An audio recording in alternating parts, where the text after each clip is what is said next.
Second step देखना है धातु का निष्कर्षण धातु कर्म में। तो हमने पहले लिया था अयस्क था और उसको हमने क्या किया, उसका हमने सांद्रण किया, तो मतलब हो गया अयस्क का सांद्रण। और उसमें से हमें कुछ धातु प्राप्त होगी, अब उससे हम कहेंगे धातु का निष्कर्षण। तो कैसे देखेंगे, जैसे था अयस्क था, फिर उसका हमने क्या किया, सांद्रण किया, तो वो हो जाएगा अब सांद्रित अयस्क। क्या अयस्क है, अयस्क हो जाएगा अब सांद्रित अयस्क, सांद्रित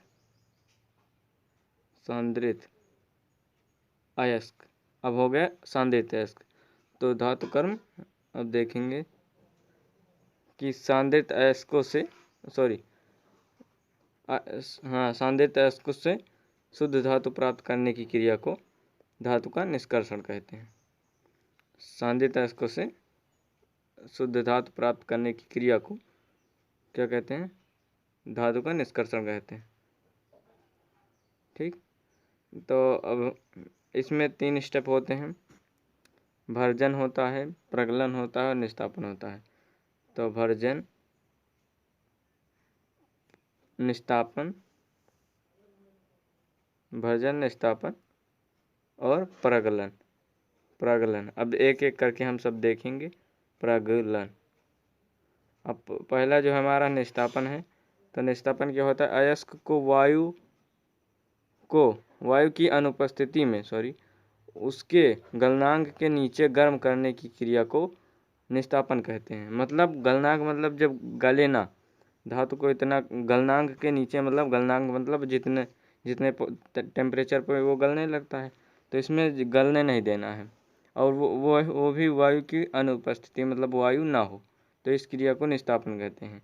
और इस क्रिया में जल तथा वाष्पशील ऑक्साइडों की अशुद्धियाँ दूर हो जाती हैं, मतलब उसमें ऑक्साइड जो होते हैं, जल की अशुद्धियाँ दूर हो जाती हैं और अयस्क सधूम्र मतलब कठोर हो जाता है।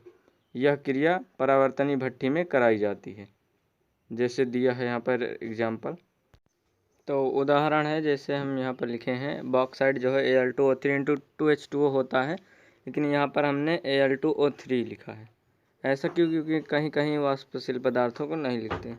तो यहाँ पर होता क्या है कि ऑक्साइड वाष्पशील पदार्थ जो होता है इंटू 2H2O इसमें होता है, तो 2H2O जो होता है वो अलग हो जाता है, इसलिए निस्तापन जब करते हैं तो एल्यूमिना अलग निकल जाता है और 2H2O अलग निकल जाता है।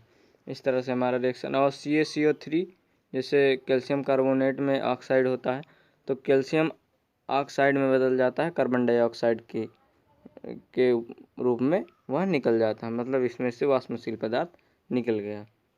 तो इस तरह से हमारा ये कुछ रिएक्शन होता है। और अगला देखेंगे, अगला जो है हमारा भर्जन है। तो भर्जन कैसे होता है वो देखेंगे। सांद्रित अयस्कों को वायु की उपस्थिति में, उसमें वायु की अनुपस्थिति होता है, इसमें वायु की उपस्थिति में उसके गलनांक के नीचे ये भी गर्म करने की क्रिया को भर्जन कहते हैं। बस फर्क इतना है कि वो वायु को अनुपस्थिति में होता है, ये वायु की उपस्थिति में होता है। जैसे कहे कि अंतर लिखिए, तो ये हम लिख सकते हैं। तो भर्जन कहते हैं किसको, वायु की उपस्थिति में उसके गलनांक के नीचे गर्म करने की क्रिया को। इस क्रिया में सल्फर मतलब यस और आर्सेनिक AS की अशुद्धियाँ दूर होती हैं। यह क्रिया परावर्तनी भट्ठी में कराई जाती है। जैसे सल्फर होता है तो वो ऑक्सीजन से क्रिया करके निकल जाता है, और आर्सेनिक जो होता है वो भी ऑक्सीजन से क्रिया करके निकल जाता है, मतलब इस तरह से कुछ होता है। हम देखेंगे इसके एग्जाम्पल।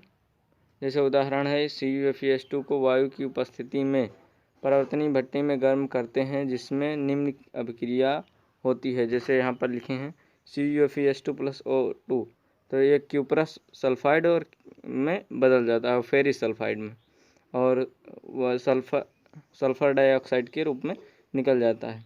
तो हम यहाँ पर देखेंगे कि इधर हमें कॉपर 2 दिखाई दे रहा है दाईं तरफ, तो उधर भी हम 2 करेंगे। तो इस तरह से हमारा यह फिर 2 हो जाएगा, तो इधर हम यह फिर 2 करेंगे। और यस जो हमारा है 4 है, तो 4 इधर भी है, तो इस तरह से हमारा बैलेंस होगा। और फिर उसके बाद क्यूपरस सल्फाइड जो है फिर से क्रिया करेगा ऑक्सीजन से, क्योंकि वायु की उपस्थिति में है, तो वो क्या करेगा, क्यूप्रस ऑक्साइड में बदल जाएगा और सल्फर डाइऑक्साइड फिर निकलेगा। फिर फेरिस सल्फाइड क्रिया करेगा, थर्ड जो है वो फेरस सल्फाइड में बदल जाएगा और सल्फर डाइऑक्साइड फिर निकल जाएगा। इस तरह से हमारा ये रिएक्शन पूर्ण होगा।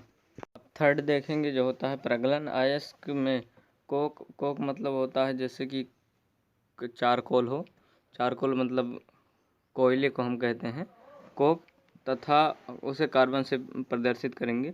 उचित गालक मिलाकर मिश्रण को उचित ताप तक गर्म करने की क्रिया को प्रगलन कहते हैं। मतलब कोक तथा उचित गालक जो हो उसे मिला करके गर्म करने की क्रिया को हम क्या कहते हैं, प्रगलन कहते हैं। और गालक आगे देखेंगे क्या होता है गालक।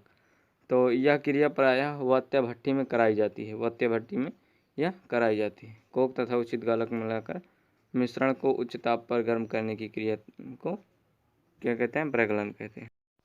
अब देखेंगे इस क्रिया में कोक प्रायः अपचायक का कार्य करता है तथा अयस्क को गलित धातु में परिवर्तित कर देता है। अपचायक मतलब ऑक्सीजन को क्या करता है, सोखता है, इसलिए अपचायक कहते हैं। तो उदाहरण जैसे हेमेटाइट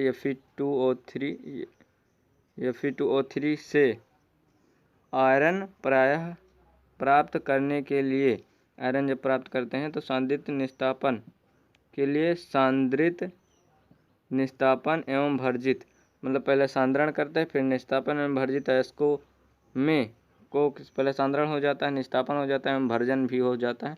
तो कोक तथा चूने का पत्थर मिलाकर वात्या भट्टी में गलाते हैं। इस क्रिया में Fe2O3 मतलब जो होता है वो Fe में परिवर्तित हो जाता है। जैसे यहाँ हम दिए हैं जैसे Fe2O3 प्लस 3CO, तो क्या हो रहा है, इसमें से ऑक्सीजन निकल जा रहा है, कार्बन मोनोऑक्साइड बन रहा है। यहाँ पर 3CO लिखा है तो 2Fe और प्लस 3CO बन रहा है।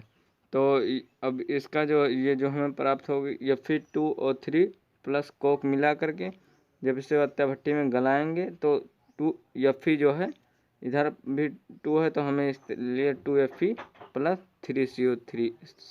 3CO लिखेंगे, कार्बन मोनोऑक्साइड। तो इस तरह से हमारा रिएक्शन पूर्ण होगा। हमें देखना है कि गालक क्या होता है, वो देखेंगे ले पार्ट में।